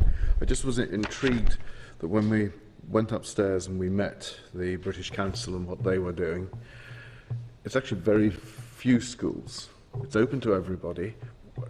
Is there room within the EU funding to try and get something that goes to every school, a majority of schools, and then targets, I can't remember the exact title, but the 4 stages of, is there a way of getting it through to every school? In the Erasmus Plus programme, I think I'm right in saying that the allocation of money is to the UK. Yeah. There isn't any limit to what can be drawn down in any particular region, but it's entirely the decision of the school to be engaged in that programme. So the task, I think, is to encourage schools to take it up. Yeah. But if in a wonderful scenario, if every single school decided that that's what they were going to do, and we milked the UK's budget entirely, there isn't actually anything to stop us doing it. That's why I asked the question. Okay. Sorry, Sean, you go. I think a fantastic opportunity for all our schools. Is there any opportunity, particularly with the children and young people there, for closer work between the likes of our further education colleges and the likes of the ITs in Sligo and in Dundalk and so on? Now, I must admit, colleagues in Dell would be able to give detail. My understanding is that the Erasmus Plus programme has pulled together a number of programmes that existed. The Comenius programme for schools, the Erasmus programme, which I know is higher education, but it may have been further education as well. I'm not clear on that. Right, and then Leonardo and Grundtvig, which were adult education and vocational education. So those different programmes have now been brought together into Erasmus Plus, and they're all together. Thank you. And on that, do we then look at the careers side to it? Because the linkage of people from Ireland, Northern Ireland, Ulster, wherever in other countries that employ and work, and it's all part of the Dell system. I mean, do we look even further from it? As the education of the youth is leading them towards getting vital jobs, do we look at the linkage then to that we've got to companies worldwide? I think in schools, the choice about the specific programme they're engaged in, and if there's a particular project which they're engaged in, will depend on how the school wants to engage with the programme. It may well be, and there are examples where a school has engaged in well, it would have been Comenius previously, in order alongside their careers education programme, in order to develop those elements of it. It may well be that the motivating force in a school is a teacher in a different department, and it focuses on that particular department's work, drawing in other departments. Schools can do what they like with it in that sense, but I think the schools where I've seen it's really being taken up have been where they see international education as a whole school thing.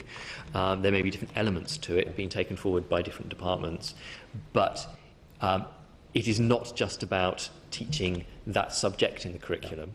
It's about giving children an opportunity to do something outside the school, outside their comfort zone very often. And you can see very easily how that may play into the perspectives when it comes to careers education, that it's not just about getting a job locally. But my concern is that catalyst is getting that person in the school who's got the linkage to make sure they take it up. Is how are we getting every school? Sorry, I misunderstood your question. But yes, we're very keen for the enthusiasm of anyone who has that enthusiasm to inspire and encourage schools. And it may well be that it's not just the school down the road who's already doing it, but it may well be local employers, for example, as you say, is saying what we're looking for is young people who have a global perspective. And the quickest, easiest way, paid for by the EU, to get that global perspective is engaging on a programme like this. I mean, that would be totally reasonable. Thank you. Do you want to come?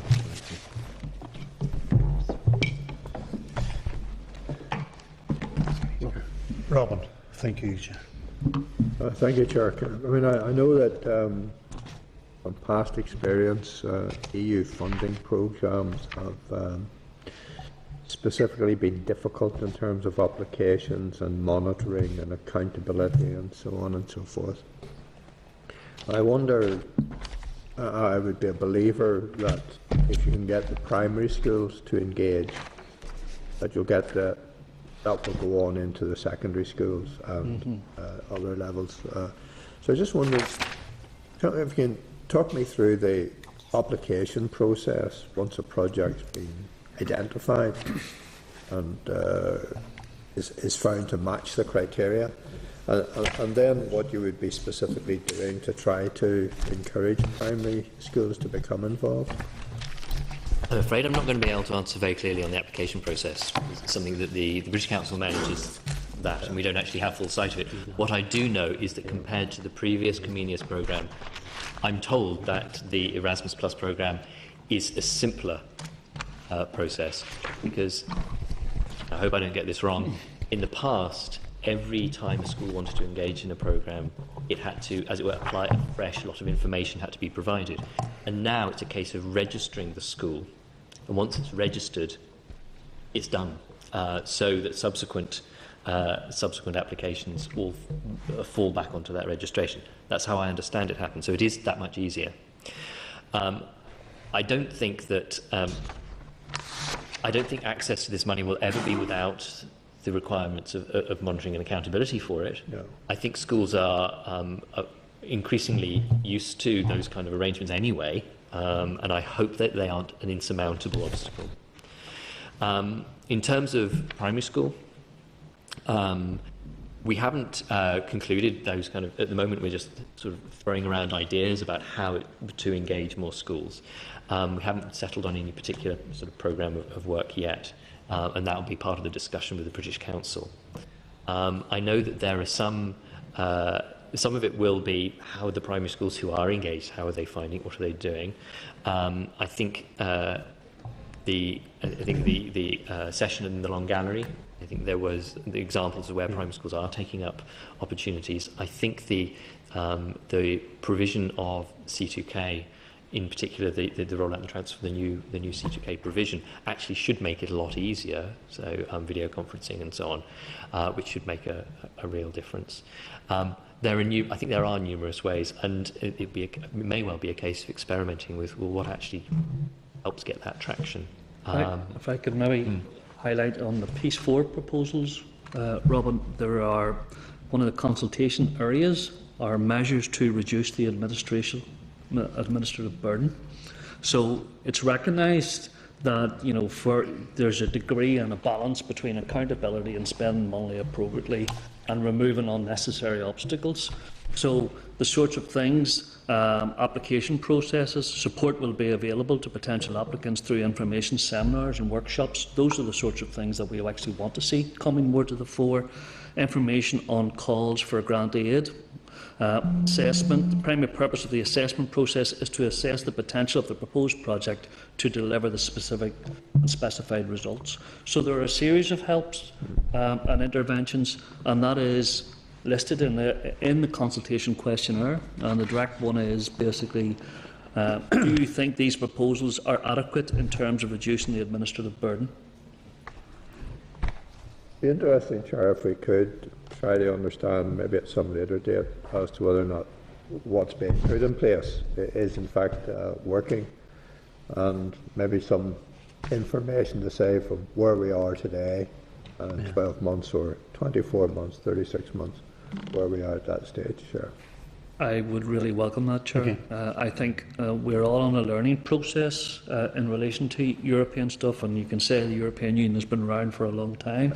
But the sorts of stuff that we're trying to get together is evidence in which to build effective policy development. So how can we access evidence to do that, to maximise education-related drawdown, but again for the benefit of teachers, children and young people, and to share good practice, not just with other departments, but across the community itself.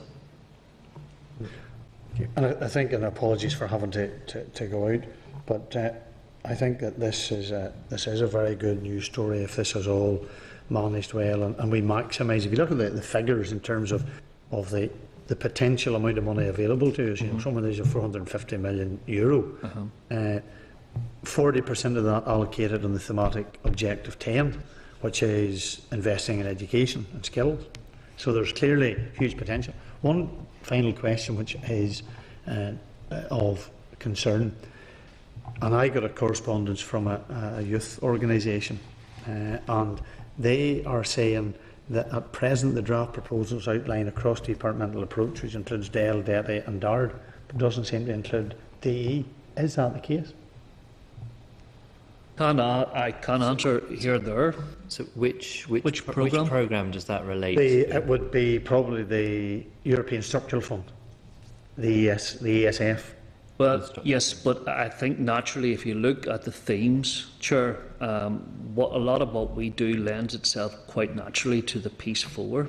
Okay, yes. If you look at the certain areas and the areas that are identified, our approach has been to put the effort in areas where we're actually likely to get the greatest return for our school What kids. I maybe do, Barry, is I'll maybe forward to you the correspondence which I've had. I would be more than and happy that to would deal maybe with be it. able to.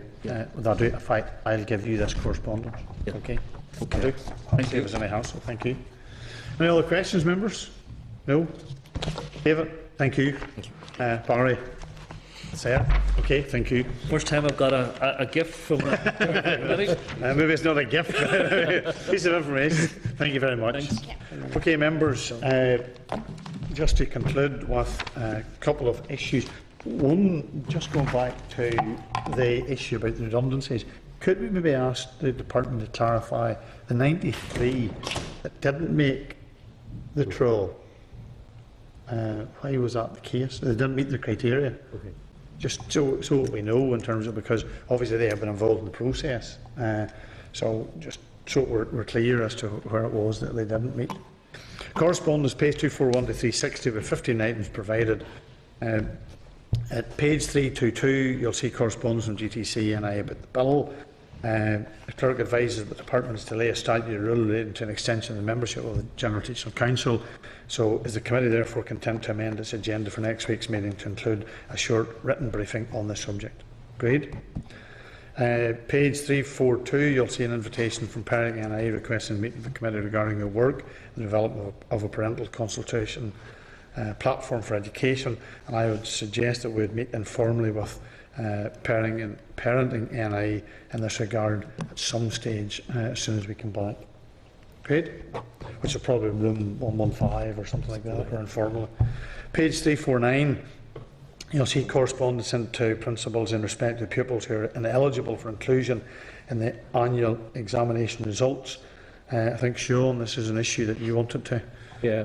In fact, the correspondence was from yourself. Yeah. The situation has changed there to some extent. This was brought to my attention by a school principal.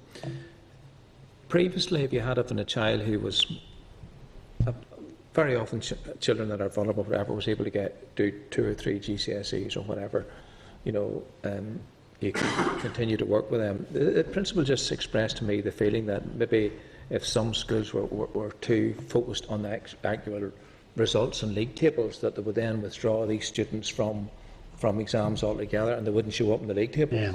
You know. Yeah. That's the thing. I think you give a bit of an explanation, and maybe it would be an idea to write to the department. Yes. Well, I think it might be. Yes. I think, Chair, hold on, 1, 2, 3, 4. We need to come back before we decide to do anything. Robin? Do you want to try and get Robin? Just for members' info, I think I'd actually emailed to the members the stuff that the committee had seen before. Yeah. It was in the NISRA data, the actual number of children that have been taken out of the statistics because of welfare reasons has doubled in the last year. So it's up to like 500. It's not a huge number. Sorry. So a committee agreed then to write to the department to seek an update on that. I think so, because I think the principal that I've been talking to was very concerned that, you know, some of our most vulnerable children, yes, if they got through and got 2 or 3 GCSE, it was a great achievement for them, you know, rather than taking out of statistics. And I'll tell you who else, because I'm really sure that I wrote at a stage to the GTC about this, and they had done some work in relation to the number of pupils who actually are not in, you know, don't end up going ahead to do, you know, GCSEs, and You know, I always think there is a bit of this. You know, some schools decide, well, it might not be appropriate to put that pupil in because they're not going to get the same number as they might if there was another pupil. And it might be interesting to write to GTC on the issue as well. See what their comments are on it. And in particular, you know, pupils who don't proceed to do a qualification. Okay, thank you. Page 357, we have response from the Department to the Committee's request to provide information to allow the Committee to determine how the additional 15.8 million was allocated to individual schools under the revised Common Funding Formula scheme. The officials have offered to sit with a clerk and go through the spreadsheet to explain how the formula works. I thought that was an easier option than trying to explain to us. So are members happy that Peter is left to that arduous task of that's like your homework? Not at all. Agreed? Sorry, to be clear, the officials are very nice, very agreeable with me, so they are about this subject. Okay, thank you. And then, Sean. Just want to highlight that Shimna College Sharing Languages project, where they were inviting us to maybe see some of that experience at some time where they've got schools from the different community working together on languages, whatever. Yes, okay. It might be ideas since we went to Enniskillen and we went to Coleraine to come to sit down sometime. We will do that because the two members are happy to do that and we'll agree. Yeah. Okay? Because I've always tried on this committee to make sure that we've always visited the constituency of members who are on an educational issue. That's two of us. So we've been to Lagan Valley, we've been to East Belfast, we sit in East Belfast, so they get it every week. No, not really. Okay, members, I would suggest then, there's also in tabled items, there's correspondence previously emailed about the Buddy Up programme, but we had mentioned it earlier on, so we note that. I'd suggest we dispose of the correspondence as the cover sheet on page 238 and 239. Agreed? Forward work programme, the clerk advises that the department... We've done that. Sorry, Chair, my mistake. That's done. We've that done? Yeah. That's okay. So, no other business? No other business then, members. Hopefully, if we get a positive response in relation to correspondence sent to the Minister, then the scheduled next meeting is Wednesday the 2nd of July here at 9:30 a.m. Thank you very much. Thanks, Chair. Thank you for your help on that. Just I have...